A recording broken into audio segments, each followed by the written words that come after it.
Uzak uzak yerlerden, özüp duran yerlerden, seni tanıyanlardan salam yollayan.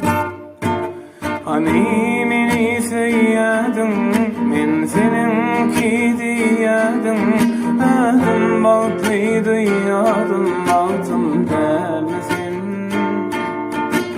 Men sana yar görsem diyeceklem var, dolanmak istesin işte.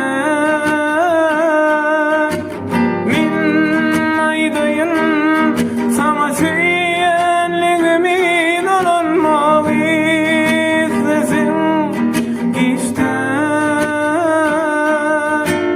Bilmekçi misin ya da yalancı misin?